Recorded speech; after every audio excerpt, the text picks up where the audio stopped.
Hi, it's Dwayne again. I want to talk about how to introduce yourself in a small group. This is particularly true in a Celebrate Recovery small group. That's the model which I'm going to be using. Um, Basically, whenever I go to a small group, it's very important that the small group be safe. And for it to be safe, it's important that certain guidelines are followed. And one of the things that we do that's not strictly speaking a guideline, but it's part of keeping the group safe is each person that participates in the group has to introduce themselves. And they need to introduce themselves in a specific way. Strictly speaking, they don't have to say all three parts, but they do have to say two parts. And there's ways in which I can introduce myself properly or improperly. The way introductions work is that I use my first name. We don't use any last names because that's the principle of anonymity.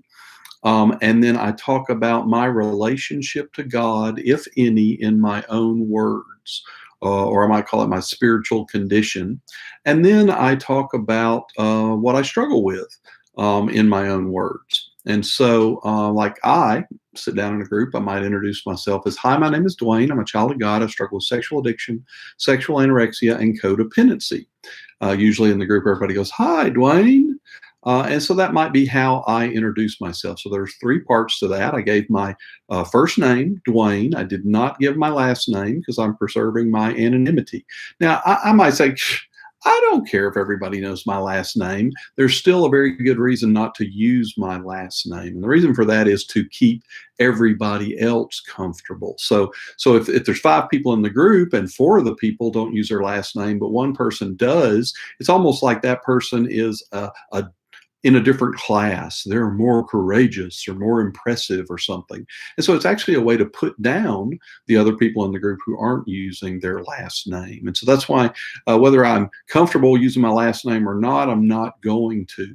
It's also very helpful that I'm modeling for new people how to introduce themselves so that I'm not demanding of them to do more than is required and more that and to do something that might decrease the safety of the group as a whole. So first part is my first name only, Dwayne. Now we might have a badge. A lot of times we'll have a badge that has Dwayne and it has my last initial on it. And that's because there might be five Dwaynes, although that's never actually happened. But if I were Bob, then maybe there's five Bobs in the group and we got to have Bob A and Bob B and Bob C and whatever. So sometimes it's helpful to have a last initial and technically it doesn't even have to be the right initial. It could be Bob 1 and Bob 2, I suppose.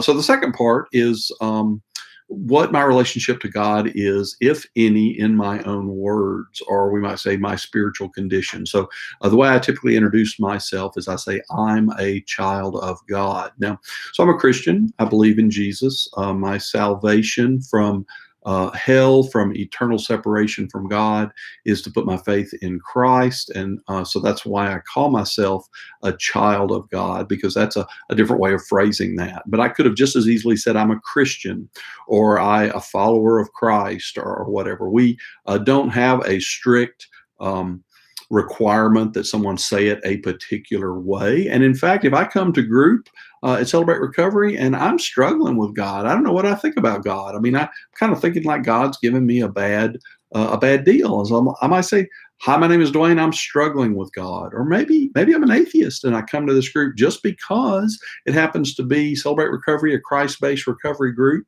And just because it's at a church doesn't mean I have to be a Christian to come. So I might say, my name is Dwayne. I'm an atheist. So whatever is true for the person sharing, but there's a reason why we say that first, but I'll get to that later.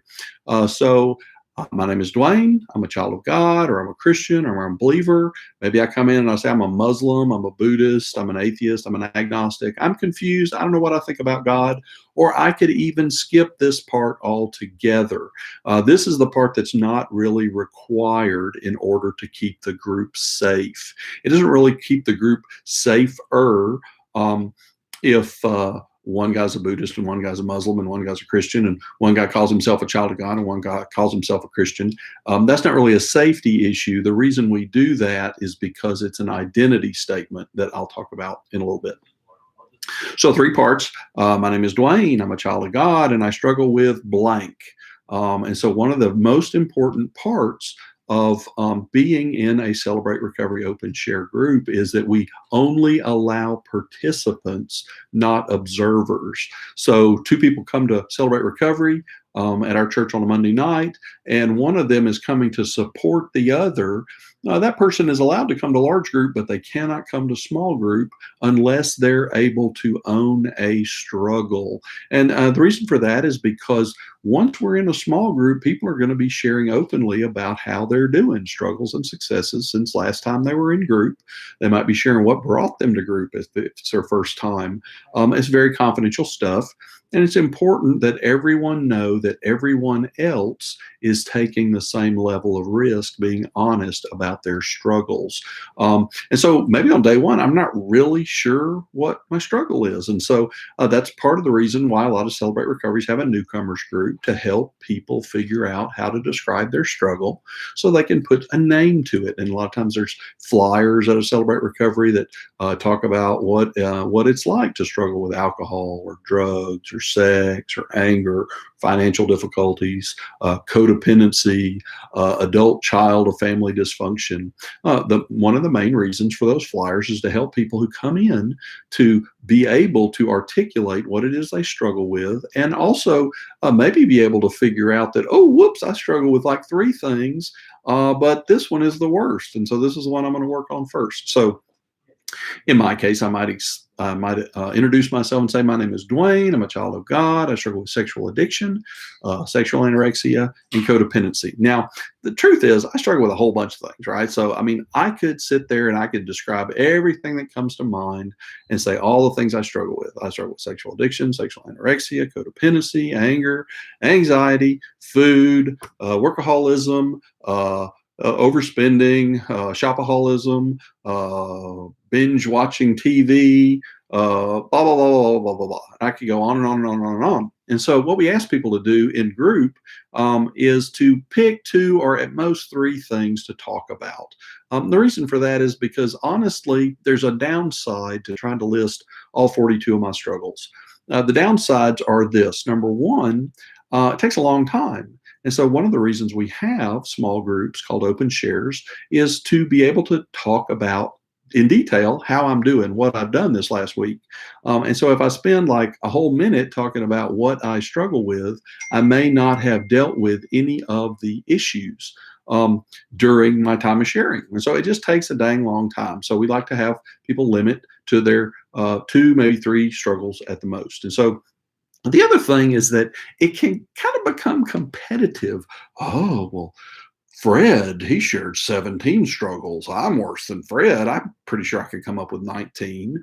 Or maybe more generically, I feel like, gosh, these people are so humble because they can share so many struggles. I need to really delve deep and be as humble as they are. And so it's not really a competition, and having a list of everything I might struggle with since I was born is really not necessarily that valuable. So again, the 3 parts is I might say, my name is Dwayne. I'm a child of God. I struggle with sexual addiction, sexual anorexia, and codependency. Now, this third part, I share it in my own words. And so in my particular case, I might say I'm a sex addict. I might say I struggle with sexual addiction, or I might say I compulsively masturbate and look at pornography.